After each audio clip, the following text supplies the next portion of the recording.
Yeah, you can keep on going. Just do down bows and up bows.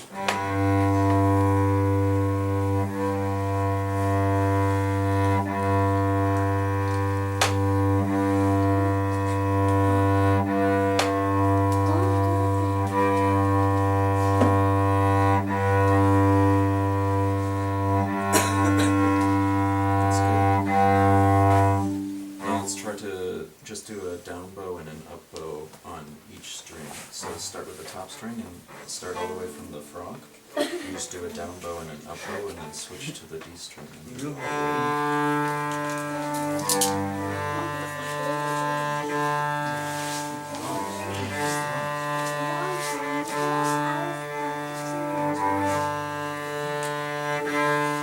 ahead and just try to start from the top string here. And then just do a down bow and an up bow.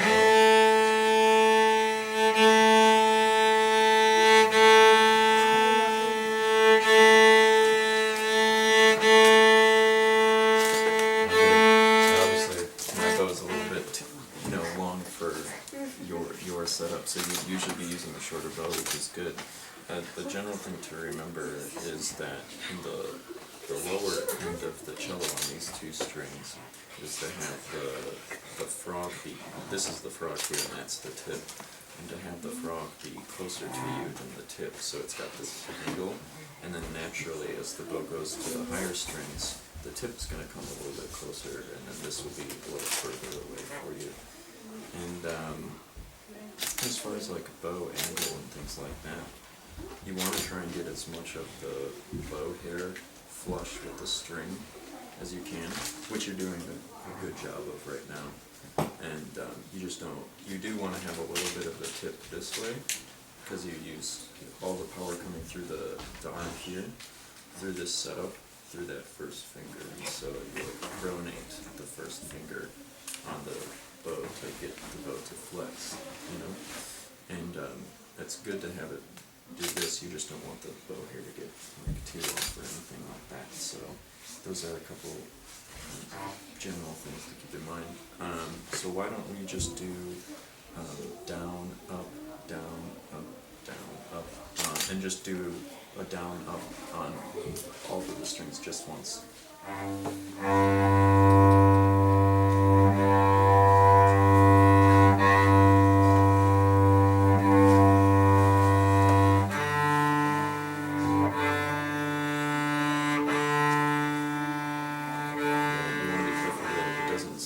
Slide too far this way too. I'm going to keep it right in the middle there.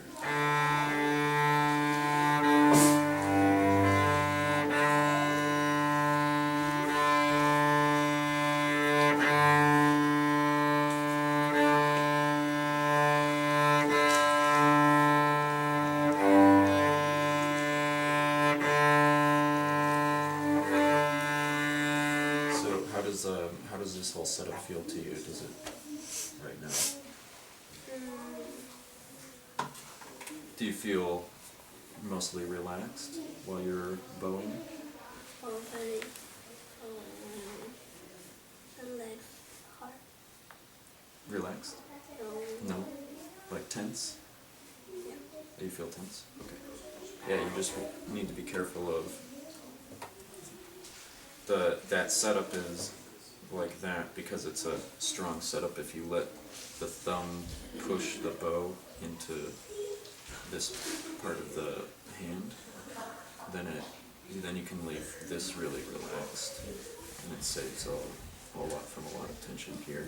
So no matter what, when you're playing, listen to this part of your arm a lot because you don't want to get tense. And as soon as you feel tension here, you should stop so that you can reset and make sure that it's relaxed as much as possible.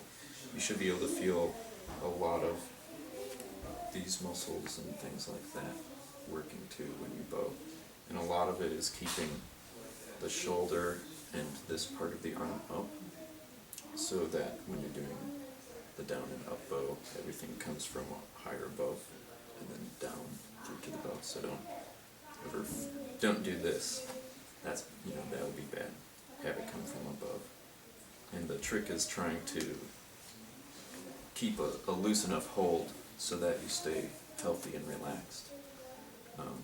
But not so loose that you drop the bow, right?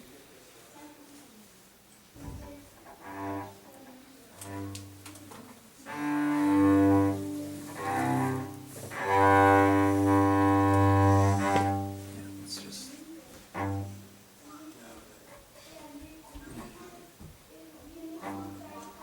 And so what happens here is, you know, you gotta, this feels good and relaxed, and then as you draw, it's gonna straighten out, but it's more of a from here. Yeah. So it is okay to have this like that when you get towards the end of the bow, right? And this is a little bit long for you, so you can, if once your arm is, you know, straight, you don't have to go any further than that right now. Yep.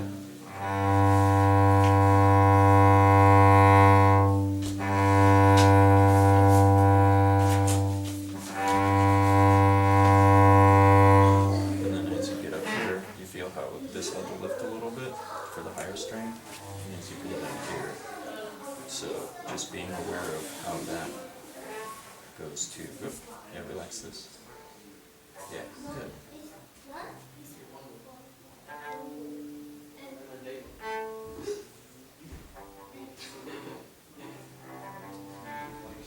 My teacher used to tell me that it was like an airplane. So as you go higher up the strings, this oboe has to come down over here, and this one comes up. And then as you go to the lower strings, the opposite happens. So that's, if that helps, a little airplane visual. What have you learned for your left hand? This guy.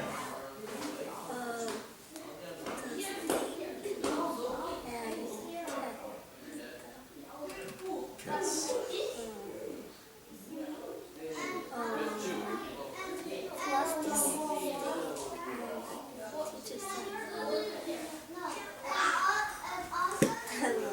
Okay. So, why don't you go ahead and, for your left arm, just bring, yeah. So it's going to be a pretty even, kind of, you have to be careful not to make your shoulder too tense. And so, you can let the right arm relax, you don't have to have it on the string right now, you can just, yeah, sure. And for the left arm, it's the same kind of feeling as with the bow arm, which you did a good job with this. So having that, and then you want to make like a C shape with your left hand, like you're holding an ornament or something, right? See, that's the type of shape you want to have. And so you bring it up, and again, it's the wrist like this is a little bit higher than the hand. And so this type of bend is, for both hands, is good, but this is not good. So make sure, if you ever feel like you're doing motion that way, that's bad. But this is good. And so you just have to be careful to relax this part right here when you do that type of motion, so that it doesn't hurt, or that you don't tense up and develop a bad injury or something like that. And eventually what's going to happen, it takes a little while, but eventually you have a pretty even space between the fingers. Just because of how the pitches lay out, you have to have a fairly even space, as opposed to like this, or so something relaxed and nice and even. Generally the thumb and the second finger pair together when you put it on the fingerboard. So make sure that that's it.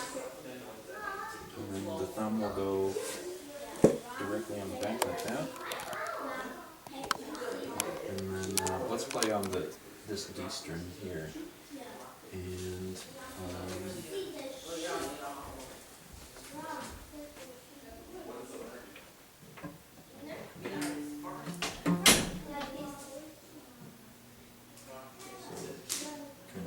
press down with the finger on the second string there. And this is a little bit too bent, right? So you gotta try and, yeah, bring it straight a little bit more. And you just press down there, and you see kind of right in the middle of the finger there is where I press down. And it's a little bit of a different spot for each finger. So you kind of see how the first finger, it's a little bit more in the back of the finger behind the nail a little bit. And then the second finger, and the third finger. The fourth finger ends up being, just naturally, that's how the hand lays on the instrument, you see. But the important thing is for this low end of the instrument, is to make sure that the second and the thumb are always lined up, right? So yeah, it's going to be kind of right here, and then space it out a little bit. Yeah, and make sure not to let that buckle, you want to have nice and strong this way, right? Yeah. So why don't we just start with one finger for right now, and I'll just show you real quick.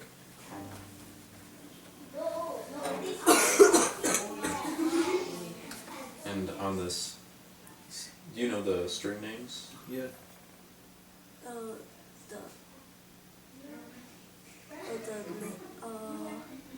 Strings.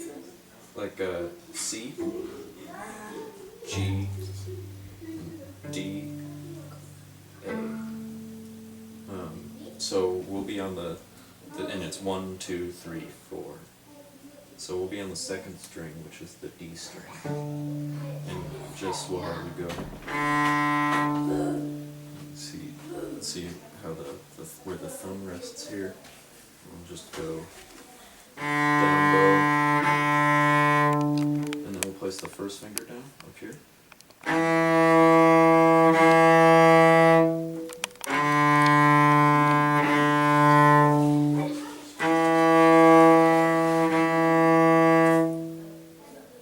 And that's all. We'll just do a down up on the open string, and then a down up with the first finger down.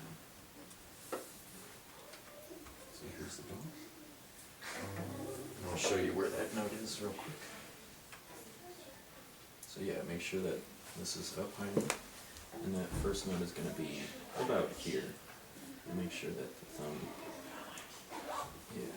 And so we'll just do open string first, and the D string, and just go down, up. Yep. And then I'll put this finger down here, like that, yeah. Good.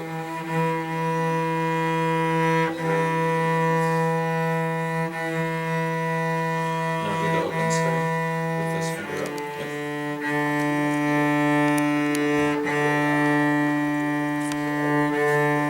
Now put the first finger down.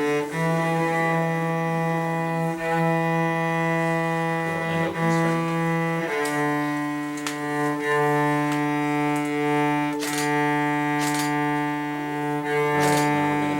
do we've done the open, do, ba, ba, boo, boo.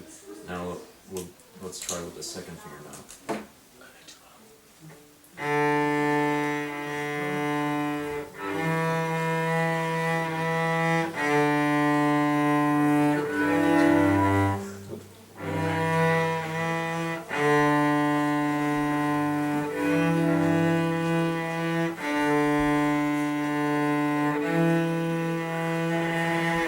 And then try to go ba, boo, boo, ba, da.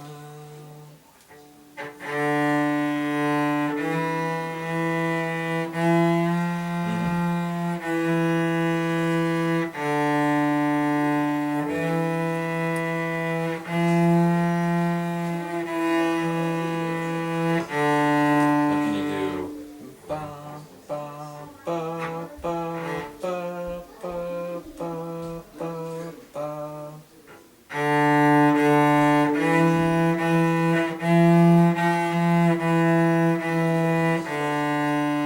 Now try ba, ba, ba, ba, ba.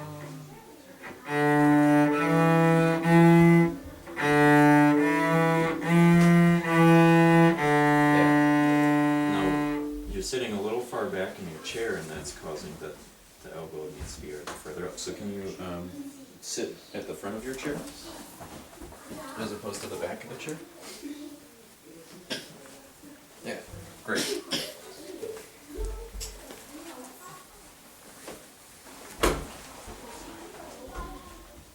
Yeah, so we just don't want the elbow to be resting on the chair because it's causing your wrist to bend too much.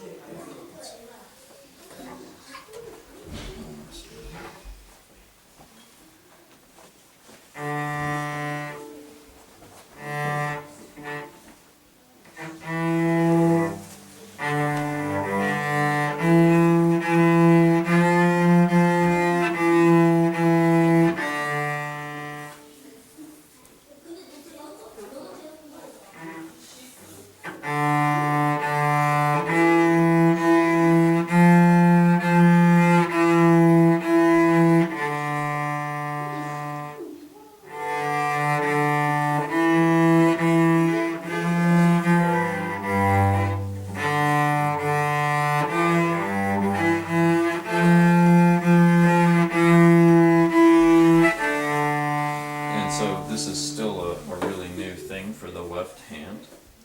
So your fingers are a little bit too close, but that's also because this cello is really big, and if you had a cello more your size, it would be a little bit easier on your fingers.